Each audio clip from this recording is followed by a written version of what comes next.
And the next topic is Gestalt. I was mentioning this, but you can probably take at least a couple of weeks of the. It's people have been studying this. It's things that our visual system and brain kind of do. So psychologists have been studying this for hundreds of years. So it's not necessarily something I can cover. These are very basic things that I can do in about 5-10 minutes. And how they relate to visualization. There's many things out there. The first one, proximity. It basically says that if you look at this point, you're gonna see it that it's related to this point over here and not to this one all the way at the top. It's just because they're closer to each other. Also groups, the proximity suggests groups in here. So I really see 3 groups when I look at A. So group 1, group 2, group 3. So that's something proximity does. If it just by accident or the visualization may not be that accurate.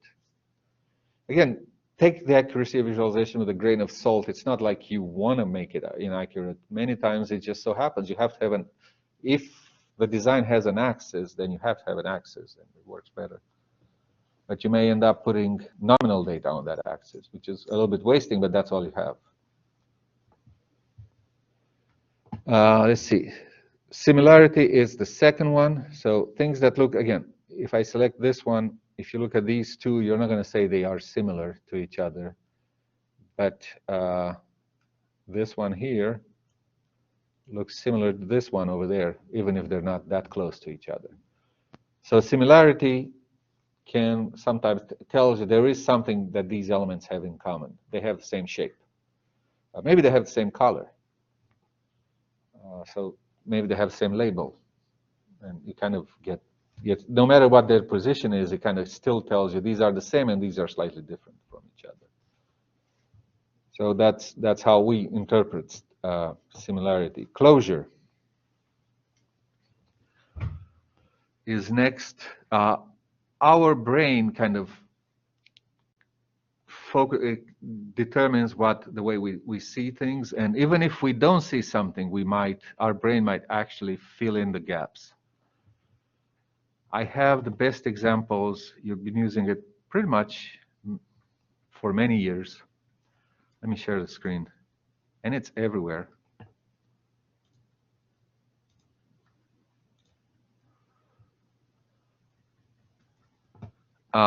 One, and it may not be that clear, is right here. It tells me that there is more than one window. They look like they're stacked, and your mind sees two. I start easy. Your mind sees 2 windows here, although really, if you look, it's only probably using about 3 pixels to show the window that's behind. And that's true even for. That's more obvious when you put 2 windows together.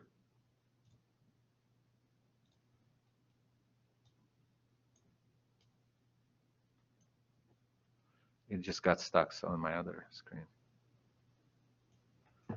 Okay, you don't see the full window behind it, but your mind knows it's there and kind of fill in, and you know the shape. Even if you don't see the shape, you don't see this corner. You don't know if it even ends here. But our mind just fills it in, and we know it's there. So that's kind of the closure. So we tend to fill in information. And like I said, they're using windows pretty good to our advantage to tell us there's something more there. Although I only see a little bit of it. I can get, if I get the sizes right. Although I only see a few pixels of that window behind. I know it's there. I know what it is. And my mind kind of tends to view it as being there.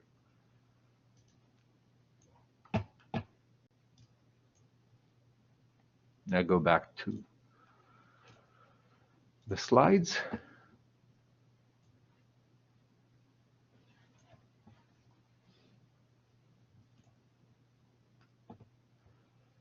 The next one is continuity. If things appear to be continuous, we kind of change. We tend to view them like that.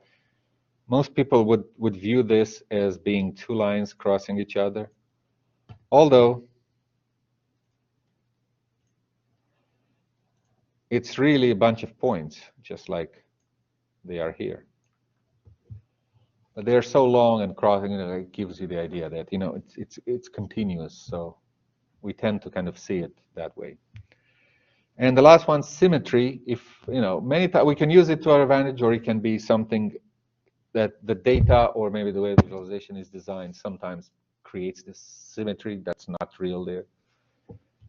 But for example, if I select these two, you would never see those two shapes being related to each other that I circled, so or marked down. So this one's related to that one. You're always going to see the two that are symmetrical together and as a group. And so that's symmetry. So these are some of the things that pop up in visualization. And like I said, some of them are perfectly well in, they use them nowadays in Windows, in systems that have Windows. And the other thing, for a visualization to make sense, this is an example. Again, it's more on Gestalt, but it's the background versus foreground segregation. If things are right, our brain can actually determine what's, or at least decides what's background. May not be correct, but it decides that something is background versus something being a foreground. This one is made, it's an example of where they made it on purpose, where it's really hard to disambiguate. So what is this picture? The picture is a cow. But those of you who have not seen it before, probably not going to be able to detect that. So here's the snout, ears, kind of the head is right here. And then the cow is looking at us, and then the rest of the body is here, and the marks, the dots on the cow are right there. So if I take this away, now you're probably going to see the cow because I told you what it is. But it's otherwise it becomes really hard to see it.